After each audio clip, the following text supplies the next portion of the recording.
have frontline in your team composition, but the healing is actually... We'll see on how they're gonna be executing with all of these heroes that they have picked. It seems like a much more balanced in terms of hero composition coming in from India, to be honest, even though they do have Zhuangzi, but at least they have someone who can open up the map. Yeah, both of these squads here have played some of the most games with Tempest Dragons, so I'm pretty sure, hey, if you want to get your popcorn and everything ready for this, this is probably the one. It's probably going to go to mid to late with how these teams have played in the past. The competitive level is definitely close, but we're going to get some fireworks here. For sure.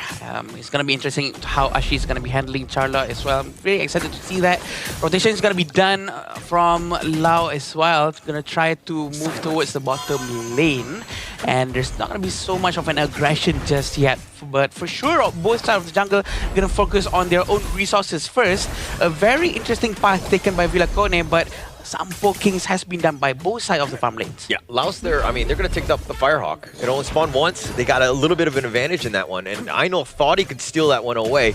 And you're kind of seeing just how Aino likes to kind of flex based on the heroes that are selected for the draft. Sometimes he's the jungler, sometimes he's going to be the farm laner. In this case, he's been playing actually mainly the farm laner in the Asia Games qualifier thus far. Yeah, and Focam's going to move more to the back and giving a hand to Villacone to start the jungle.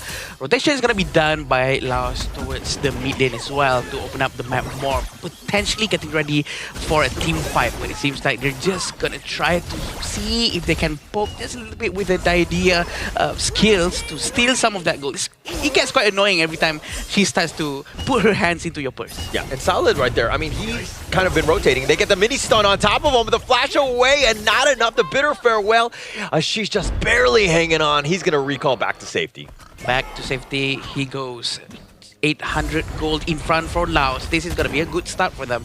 Diadea using the teleportation, moving down to the bottom lane. Ainol is alone for now, but this gives some freedom for India to do a very good rotation together, hopefully to catch someone somewhere else. Yeah, and if anything, it's a potential gank attempt. I think that Laos has done a better job, at least of securing that farm with that gold sharing. And the way the rotations have happened, especially with Salad, he's always made an impact, right? Because he's there at the right time. That teleport was perfectly timed for him as well in terms of this game state. And lo and behold, somehow, suddenly, 1,000 gold in front for LAO. It seems like they're trying to force this one out. Yeah, Sudazai, he's actually stuck on that ghost ship. He's trying to run away, but he's going to give up first strike. Harsh gets that one, and the perfect setup, and India strikes first.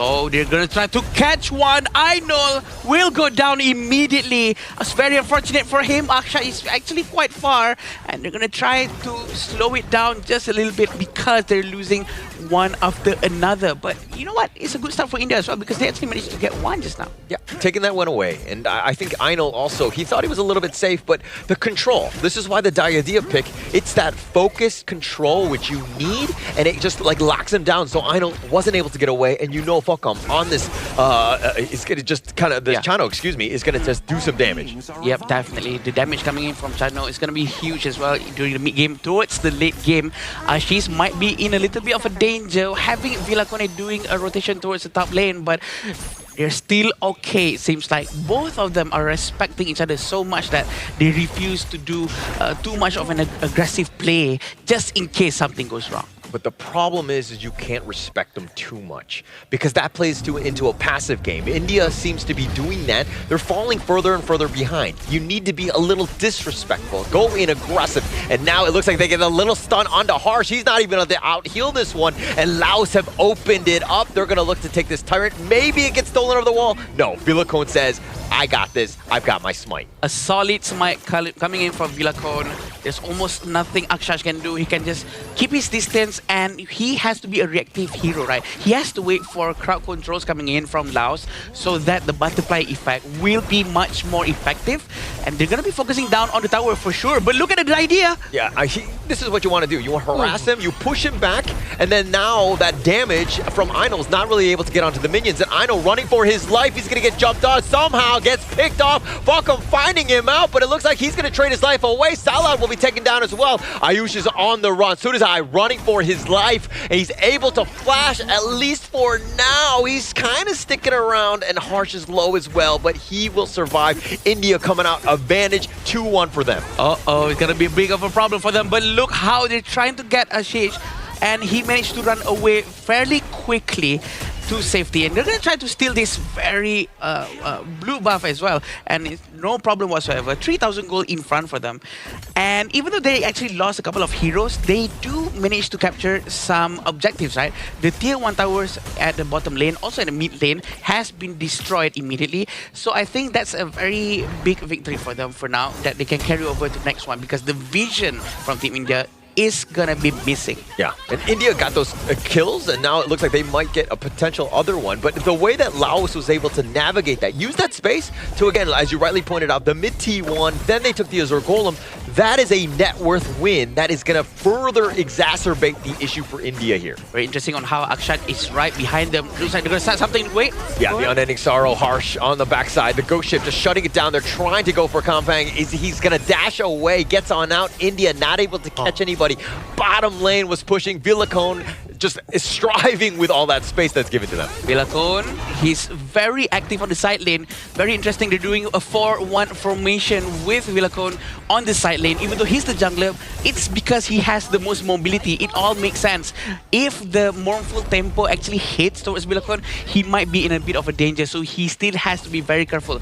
It's not the end for India yet, actually, because they actually managed to prove to us that they were able to take down some of the heroes from Laos just now. Well, it's a never say die attitude. You need that, especially when you're down 0-2.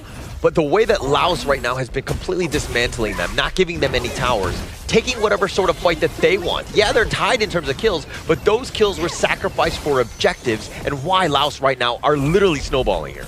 I think India can actually still pull this one off fairly okay, because if they do a proper rotation from mid to top to bottom, I think they can still defend fairly quickly, very okay. 5,000 gold in front from Laos.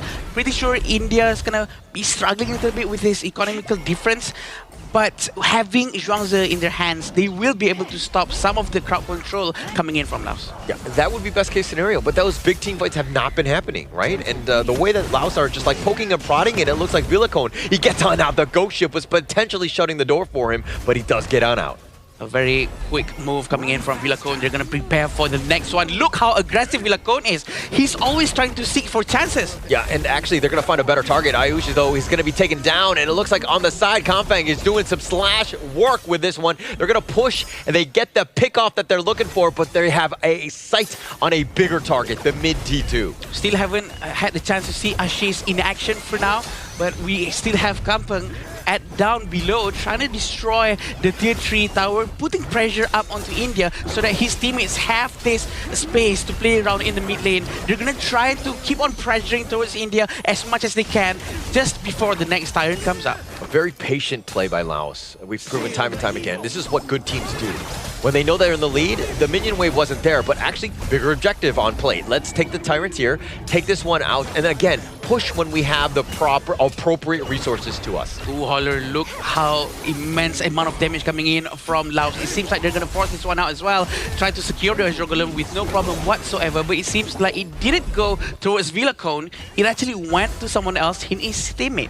This is a bad spot for India, right? Like all of this stuff, like look at how much time that they're just walking around. They're sticking together, but they're not getting any farm. They're not getting themselves back into this. And the Laos lead is growing even further because again, they're so efficient across the map. Yeah, Pokam definitely has his itemization right now. He has Eternity Blade and also Daybreaker, a very early Daybreaker to make sure Ayush and Akshat gets melted down as soon as they connect with the basic attack coming in from Pokam. So this is a very crucial and important itemization that has been done by Laos players. But down about 7K, the 10-minute mark is around the corner. I mean, India, they're looking for some way to get back into this. Maybe you get some sort of pick-off, but the way that Laos, look at how they've been using this map control. Yeah. They're up in front of the brushes. They know where they have visions. Salat can be aggressive because he knows that he can just jump back onto his teammate. But Villacone there, again, you just want to constantly poke and prod, push them back. Yeah, I agree. I was actually expecting them to be more careful because they're playing an assassin composition without anyone to tank in front. But it seems like, why not we just send vlcone towards the front and just keep on poking, keep on opening the map and using all of his skill sets to scare away anyone potentially hiding inside any brushes. So I think this all makes sense right now. And let's see how they're going to try to greedily, I'm at, to get both of the objectives together at the same time. Yeah, this is definitely greedy, but they're so far up, right? I mean, the Overlord's already taken down. Tyrant is easily going to be taken as well. And India is left wanting, just watching what's happening. And they're taking all of the buffs. The Vanguards are also going to push, but they have no towers. And India, again, no space to their name. We can see, Holler, the confidence in the Laos players is a lot right now. It's at its peak for sure, and they know how to really control the entire map and how committed Sahalath is to consistently stay up front to make sure no one is doing coming out from their base too much to really punish anyone just trying to sneak out. Yeah, actually, that's the life of a roamer, right? Sometimes it's you can be sacrificed, if you will, but somebody has to be that guy, and definitely he's got the right tools for it as well, especially with his mobility. But again, just up front, providing the heals, taking everything and looting and pillaging the jungle as they're looking to go high ground here. Yeah, and we also know that the dragons are here. They might start something new. We can see vlcone is very ready. He's going to try to find that stun, but it did not connect. He did not commit to it because it's a bit too dangerous for him to actually do something. Waiting for the huge Vanguard to arrive. Are they going to do something now or not? Seems like no. Yeah, leader stance is going to be popped. That's going to create a little bit more space. But on the side, they're just chipping away at it. And they do eventually take that bottom T3. They found him, at least the Unending Sorrow, keeping Harsh alive, at least for now. But they got what they wanted. Now they're going to turn their attention to the mid lane. Sudden flash coming in from Sahalath. They know he doesn't have flash anymore. But they do manage to destroy tier 3 towers. 2 of them. One at the middle, one at the bottom. And most likely, the one at the top as well. Yeah, taking all of the towers at the same time, and now vlcone getting away as well. They get the mini stun on top of, it looks like Ayush on this one, but now, again, they're just going to be backing off. They can regroup, heal up, and look to push again for that final push. Yeah, no problem whatsoever. 44,000 gold. This is actually 12,000 gold in front of India, which is an extremely amount of gold right now. An advantage for them, definitely. Maybe we could say the equivalent of 4 Overlords might. That's how much money they have right now. It's a lot. They're completely dominant in this one. And the way that they're able to, I mean, like Harsh just walked out. And generally as the U1, you too want to be the forward scout. But when you're getting chipped away, you don't want to use your Unending Sorrow just to like a couple shots from Falcom. But that's what's happening here. Yeah, and Falcom actually has Doomsday right now. He knows the itemization. He knows his stuffs. He really needs to melt down Zhongzi and also Atta. So Ayush and Akshans really have to be careful here. Yeah, they find a She's going to be zoned away. And now, can they find any other targets? They're looking, but they're not too far from the crystal. At the same time, India don't want to stray too far from that. They've done a good job of wave clearing. Again, just trying to stay alive as long as possible will definitely help. But now they're looking to go in. vlcone just gets a little bit of a mini stun. The Ghost Ship just locking at least Kampong on the wrong side of this one. He flashes back to safety. He brings his friend Salat. And now again, they're constantly just skirmishing back and forth. Yeah, they're waiting for all the minions to come in. They opened all of their ultimates right now. Is he gonna jump in with the flashes? That's what we're gonna see. There's no knock-up just yet, but they're all being very careful right now. Yeah, the crystal, again, the wave clear has been kind of real. I mean, they might go in, they just might go for that, but the back door is gonna be turned on at the last minute. Laos was thinking about closing the game out, but at the last moment, India was like, oh crap, we need to defend, and they jump on forward. The discipline from Laos. I know that any other teams would have just dived right in, tried to end it as soon as possible, but you know what? No, we're gonna try to take our time, make sure that no mistakes is being made. This is how we discipline ourselves. This is how we learn how not to force anything that is unnecessary.